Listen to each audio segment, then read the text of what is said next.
From railroading at the time that bandits once ruled the Wild West, to 1939, where the infamous city of San Francisco derailment occurred, and then of course, many more like it had taken place since then. And while sabotage is seen as something that's on a steady decline to a point where it only happens on rare occasions, we still haven't exactly seen the last one. Arguably, even today, it continues to happen. Whether it would be from damaging of tracks while bypassing track circuits to prevent a red signal from stopping the train, or from other known factors that are known to occur, train derailments via criminal sabotage have been known to take place. Yet, we are on the 30th anniversary of one particular Amtrak derailment that took place in Arizona. This is the story of the 1995 Palo Verde derailment. The date is October 9th, 1995.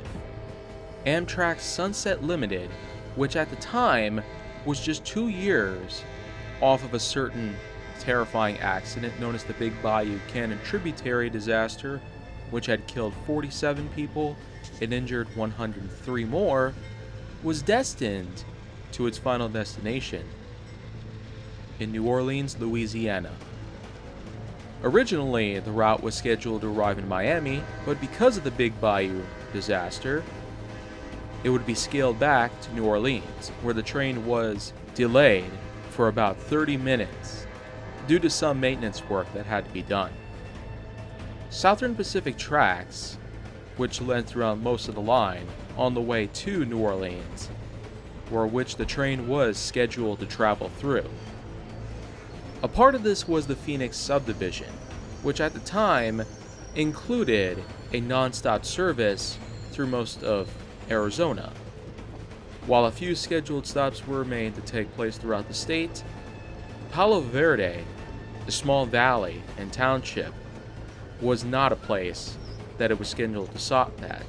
The train would roll along as it was led by Amtrak's GE P32-8BWH number 511, as well as a trailing engine EMD F40PHR number 398. 12 cars followed behind, and a total of over 270 passengers and crew members were on board at the time. It is around 1 o'clock a.m. that night, and while most people were asleep, and a few others, including the crew members on board the locomotives, were trying to get the train up to speed and getting them through this desert. However, what they don't realize ahead of them is imminent doom.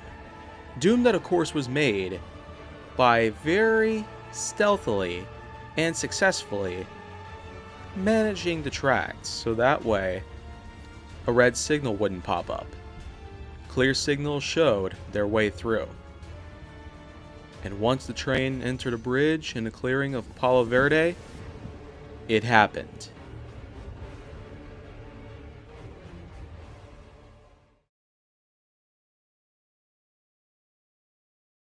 The Sunset Limited derails, and pretty much all of the coaches are in a state of disarray, not to mention the many people that are on board at the time.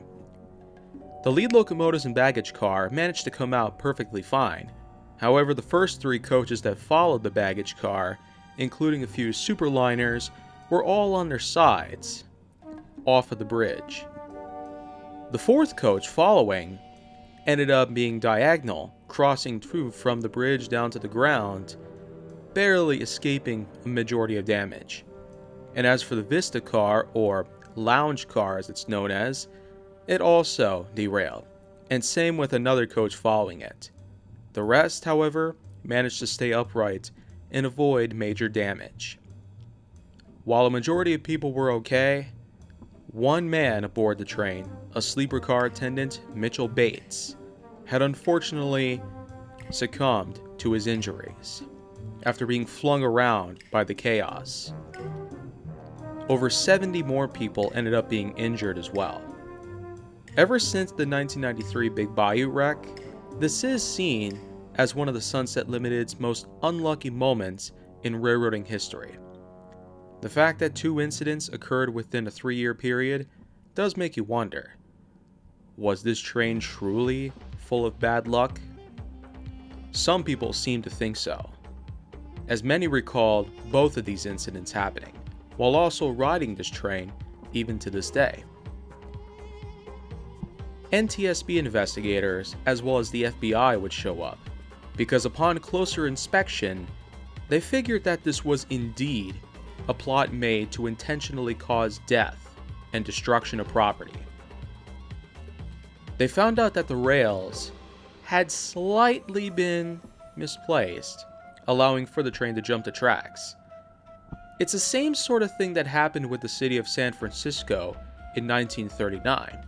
In fact, Southern Pacific investigators had actually concluded that this is a near identical wreck to what happened back at that time, as the train jumped the tracks with the locomotives being completely fine and remaining on the rails, but a majority of the rolling stock following was not okay. And while this was much lower in terms of casualty counts in both injuries and deaths, there still was a lot of similarities.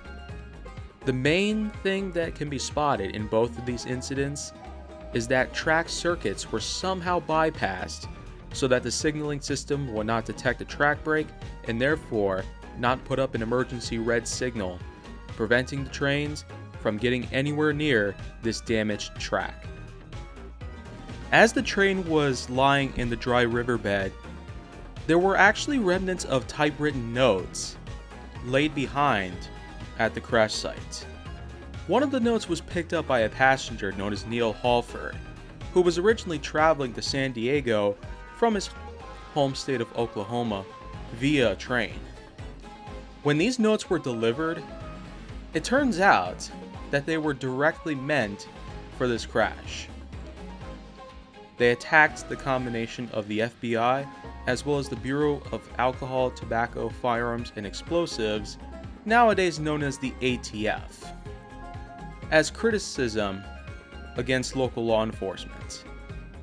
It turns out that this accident was made as sabotage as a direct response to the 1993 siege of Waco, Texas, which interestingly enough has had another infamous incident in correlation to the mass response generated from Waco itself. That same year, in 1995, there was the infamous Oklahoma City bombing, accomplished by 2 men and a large truck full of explosives. A federal building was blown up, killing 168 people and injuring more than 680. The men were both put in federal custody, with the mastermind, Timothy McVeigh, being sentenced to death, and his accomplice, Terry Nichols, being sentenced to life without parole, behind bars. Once the wreck itself was cleaned up, President Thomas Downs had told media outlets at the time that Amtrak intends to improve monitoring and security systems to greatly reduce the chances of any sort of sabotage going forward. And while this is still effective as of today, many people would wonder, what exactly should happen to Amtrak in the future? Considering all the things that were talked about with Amtrak possibly becoming failures, especially with the launch of their Avalia Liberty Express not exactly being as much of a successor to the Acela as New Coca-Cola would have been the successor to original Coca-Cola. But that's an entirely different marketing story. This accident has also had its fair share of being shared on various media. Plenty of documentary films, including investigative reports, Danger on the Rails, 1996's Unsolved Mysteries, in which that on May 10th, it was in fact featured as a special episode of the show. And there was even an April 2024 podcast known as Parcast's Conspiracy Theories, which is of course available on Spotify. This accident was officially dubbed as the split rail investigation, because this was not only one other time in which that rails were split, causing a mass derailment and large amounts of casualties, but also a similar thing had happened. The suspects involved were revealed to be supposed neo-Nazis, and supposedly many had opinions about other people involved, like disgruntled Amtrak workers, which similarly match up with what had happened with the city of San Francisco derailment, where Southern Pacific believed one of their own employees could have been responsible for the derailment of the city of San Francisco, which at the time had killed 24 people and injured over 120. Now, it has been 30 years since this happened. And while there's a lot of times in which that many would wonder criminal sabotage like this could happen again, there is still a $310,000 bounty made for the purpose of information leading to the capture of any suspect or suspects possibly involved with the Palo Verde derailment. And maybe, just maybe, these criminals will one day be brought to justice.